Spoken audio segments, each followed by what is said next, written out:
At sabi nga ng Monica, The City of Stars. At hanggang ngayon talagang ganun pa rin ang support ng City of Superstars na lang. Yes, talaga namang hindi yan mawawala because we are proud to be called the City of Stars. And in fact, marami kaming plano para palaganapin pa yung reputasyon namin na yan. Alam naman natin ano yung mga plano tayo to become the creative city of film, sana. And then we are also working with Mobile Fund para itayo na natin. Actually, meron ng building, yung tinatawag na museo ng pelikulang Pilipino. So that is another one of our plans. So, yung Q Cinema tuloy pa rin sa November at pinalaki pa. And Q Cinema, tuloy yan sa November or for 12th year na yata, no? And we continue to support the industry, no? Kaya natuwa naman ako. At yung industry naman is very supportive din sa atin dito. Saan po ang location ng museo? Yung museo sa Quezon Memorial Circle. So, kailan, ano ang target date nung kailan siya mag-open? Ano yung, at nakausap na ba yung mga producers, mga stars? So this is under the partnership is with the Mobile Fund. So kausap namin si Tita Boots. Nagulat kasi Tita Boots kasi maliit lang na lugar ang hinihingi niya pero yung malaking museo na yung binigay ko sa kanya because sabi ko kailangan i-own natin yung moniker na City of Stars and we really have to make it also the destination for everyone who is interested to support the movie industry na kung gusto nila anything to do with movies, dapat sa Quezon City kompletos recados na tayo. No? So one of the latest that we are doing as well is we're passing an ordinance sa tulong at suporta ng ating Sangguniang Panlungsod. One-stop shop para sa lahat ng gustong gumawa ng pelikula. Hindi na sila mahirapan, hindi na iba-iba yung kausap, hindi na iba-iba yung binabayaran. May resibo talaga at may mag-aalalay maghanap ng mga sites at alalayan talaga yung mga movie makers natin sa paggawa ng pelikula dito sa Quezon City. Lalo na yung mga international producers. Yes, lalo na international na nahihirapan, di ba? Kasi ang dami kausap. Dito, balak ko, one-stop shop for movie makers and producers dito sa Quezon City. Lumiit kasi yung Mobile Fund building kaya yung mga memorabilia nila before nawala, hindi nila nailagay dun sa bagong office. Yun nga yung naging problema nila. Kaya nga, sabi ko, okay, kami naman, happy kami to host this museum. It will be an honor for us to host this museum.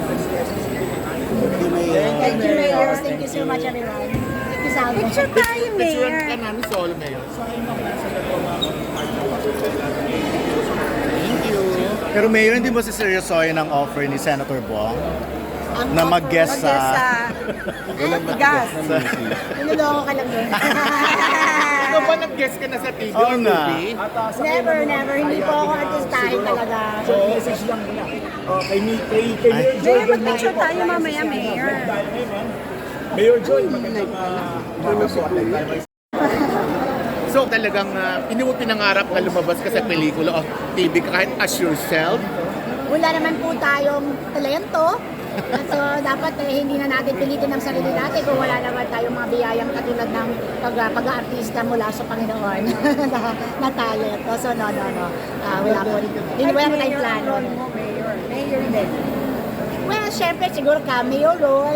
Happy naman tayo sa gano'n. Lalo na kung ang shooting ay nasa Lungsod Quezon. Kasi para sa akin ang importante ma-promote yung Lungsod Quezon. Pero Mayor, Especially kumusta performance ng mga artistang politiko sa Quezon City? Kasi mag-election na naman. Well, alam naman Malaki ba ang natin. chance nilang... Yes, actually, I'm very happy kasi yung dating stereotype ng isang artistang Yes. politiko. There was a time, di ba, na- pakit lang at wala masyadong performance. Hindi totoo yan sa Quezon City. I'm just very proud to say ang ating dating Congressman Alfred Vargas, who is now a councilor, still performing, still doing well. Ganun din si Councilor Aiko Melendez. Mataas ang chance talaga ni Aiko na mag-top ng District 5 elections. No? At may mga ngayon na nagpapakilala ng mga artista muli na gustong mapasama sa slate natin. Talaga? Hindi na muna Mga natin dati sila- na or bago? May mga Oh, wow. bago. Na, Pwede sabihin. Hindi ko sasabihin. Surprise yung mga yan. Pero, no, in general, all of the actors and actresses that are also public servants in Quezon City are doing very, very well. Dininay na ni Congressman Arjo Atayde na tatakbo siyang Yes. mayor, di ba? So kasi pinag-uusapan recently Yes, si Congressman Arjo is my inaanak. Daanak ko sa kasal yun. Malapit na malapit kami.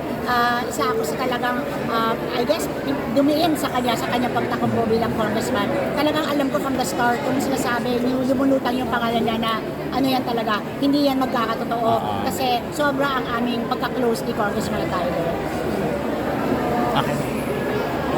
Okay, thank you.